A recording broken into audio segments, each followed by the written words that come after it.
Have you ever heard a last name in your family and wondered if it was carried across the Atlantic on the Mayflower in 1620? Because some of the names we are about to cover belong to people who survived hunger, death, scandal, and loss, so extreme that their stories still feel unreal 4 centuries later. If family history gives you chills, press like, subscribe, and share this with the one relative who never stops talking about the family tree, because one of these names might send them down the deepest rabbit hole yet.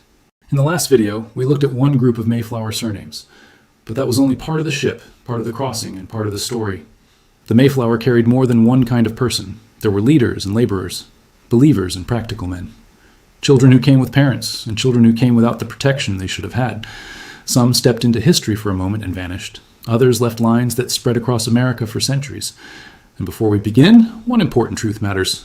Sharing a surname with a Mayflower passenger does not prove a connection by itself. Names change, families split, spellings move around, records disappear. But a surname can be the clue that starts the search. It can be the thread that pulls you toward church records, wills, ship lists, land divisions, and the kind of discovery that changes the way you see your own name forever. So tonight, we are not just reading a list, we are opening 15 doors. Behind each one is a person who crossed one of the most famous oceans in history, then faced a world that was colder, harsher, and far less certain than most of us can imagine. And some of these stories are so strange that if the records did not support them, they would sound like fiction. Let's start with Carver, because some names do not just appear in history, they stand at the front of it. John Carver was not simply a passenger, he was one of the central organizers of the whole voyage. Before the settlers ever built a home in Plymouth, before fields were planted, before the colony had shape, Carver was already carrying weight. That would have crushed most men. He helped arrange the journey, deal with the investors, and manage the practical side of getting more than 100 people across the Atlantic. And while the ship was still at Cape Cod, he was chosen to lead. That matters. He was trusted before the colony even existed on land. But the thing that makes the Carver story hit so hard is how short it was. After everything he did to make the voyage possible, he barely had time to live in the world he helped create. He died in the spring of 1621, only a few months after arrival. His wife Catherine died soon after him. They did not build a long family line in Plymouth. They left something more fragile and, in a way, more haunting. They left a name tied to the beginning itself. If Carver appears in your line and your roots reach back into early New England, that is not a name to ignore. It may connect you not just to a passenger, but to the first governor of Plymouth Colony. Then there is Chilton, and this one carries the pain of age, courage, and a daughter left alone in a new world. James Chilton was one of the oldest people on the Mayflower. Imagine what that meant in 1620. This was not modern travel. This was not a hard trip with a warm bed waiting at the end. This was weeks of cramped space, sickness, rough water, and the possibility of death before land even appeared. Yet James Chilton went anyway, with his wife and daughter Mary. It was a bold choice, maybe even a shocking one for a man in his 60s. He did not live long after arrival. His wife also died in that terrible first season. And suddenly Mary Chilton, still just a girl, was in a place where half the community would be dead before spring ended. That alone would make her memorable. But Mary's story lasted far beyond survival. Tradition later claimed she was the first female to step ashore at Plymouth Rock. Historians cannot prove that story from contemporary records, and it is important to be honest about that. Still, the tradition survived because it felt believable. You can picture the scene. A young girl, exhausted after the crossing, full of relief and nerves, finally seeing land. Whether or not she was truly first, she became one of the long-lived child survivors of the voyage. Later married into the Winslow family and had many children. If Chilton is in your tree, it may lead not only to one of the oldest passengers on the ship, but to one of its most remembered daughters. Now we come to Moore, and this may be the most unsettling surname in the entire group. 4 children with the last name Moore were placed on the Mayflower: Ellen, Jasper, Richard, and Mary. They were small, very small. They were not traveling in the safety of an ordinary family unit. They were distributed into different households. For a long time, many assumed they were orphans or abandoned children of the kind that early modern England treated with brutal indifference. But later, research uncovered something far darker and more personal. These children were not random waifs. They came from a wealthy family caught in scandal.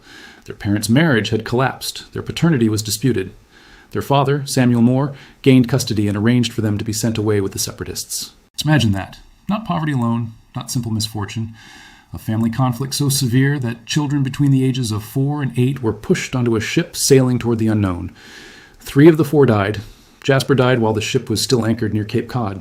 Ellen and Mary died in the first winter. Only Richard Moore survived. And Richard's life did not end in quiet obscurity. He grew up, went to sea, became a mariner and captain, married, had children, and lived into old age. So the Moore name carries one of the most dramatic arcs in Mayflower history.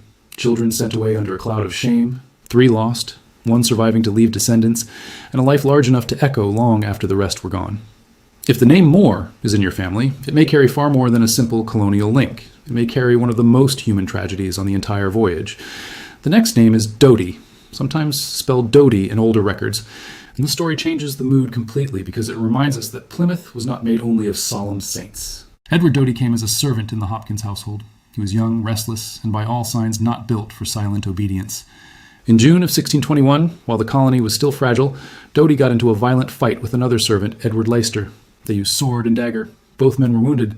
It is often described as the first recorded duel in the English colonies of North America. Think about the timing. People had barely survived the first winter. Graves were still fresh. The community was trying to hold itself together. And here were 2 young men trying to settle anger with blades. The punishment was humiliating and memorable.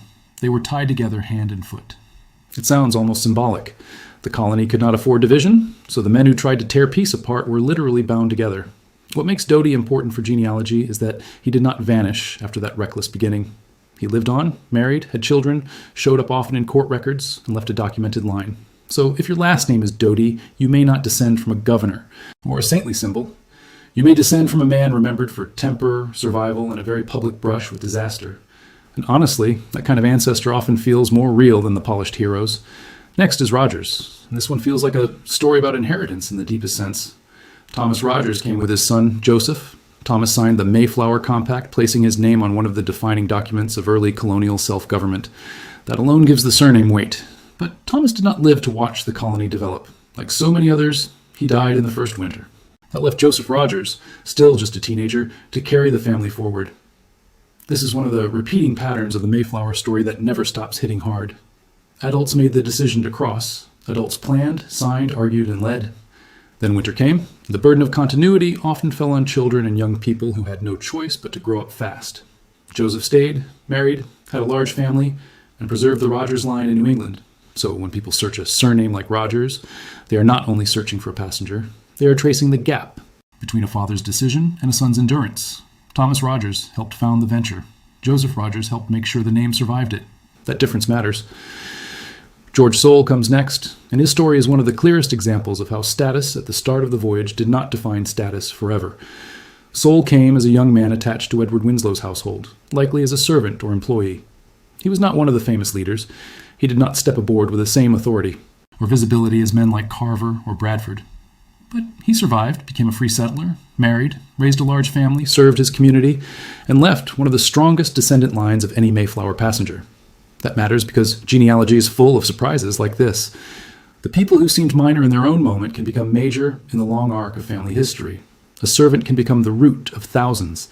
A quiet passenger can become the ancestor whose line spreads wider than the men who once outranked him. That is why Soule is such a powerful surname in this conversation. It reminds us that history does not always preserve importance the way people expect. Sometimes the man standing near the edge of the scene becomes the center of your own family story 400 years later. Peter Brown, or Brown in some records, brings us into the fear of the early landscape itself. He was one of the so-called strangers, not part of the separatist corps, and he entered Plymouth for reasons that were likely practical more than religious. But what people remember most is not a legal document or political act. It is one tense, almost cinematic episode from the first period after landing. Brown went out exploring with John Goodman and their dogs. They lost their way. Darkness came. They were in unfamiliar woods, far from safety, with no clear path back. During the night, they heard animals moving around them and became convinced they were surrounded by lions. There were no lions in Massachusetts, of course, but fear does not need zoological precision. In a dark forest, after an Atlantic crossing, in a place you barely understand, the sounds of predators are more than enough. They climbed a tree and waited out the terror. That image stays with people because it captures the emotional truth of early colonization better than many grand speeches do. The unknown was not abstract. It breathed in the dark. It circled outside the little ring of human control. Brown survived that moment, later married, had children, and left descendants. So if Brown or Brown is in your line, it may connect to a man who spent one of the earliest Plymouth nights high in a tree, listening to the wilderness decide whether to come closer. Quick pause before we keep going. If a surname in this video is already making you think of a parent, a grandparent, or an old handwritten family chart in somebody's attic, Subscribe now, tap like, and share this video with a cousin. You never know which relative is sitting on the clue that unlocks the whole story. Now let's talk about Eaton, because this surname carries survival in a quieter, more practical form. Francis Eaton was a carpenter, and in a raw settlement, skilled hands mattered. Houses had to be built, repairs had to be made. Tools, furniture, and structures had to exist before any dream of stability could become real. Eaton was not the symbolic head of the colony. He was the kind of man a colony physically needed in order to keep standing. His wife Sarah died in the first winter, but their infant son, Samuel, survived. Francis Eaton remarried, was widowed again, and married a third time. That detail alone says something about life in Plymouth. Death was not an interruption. It was part of the air.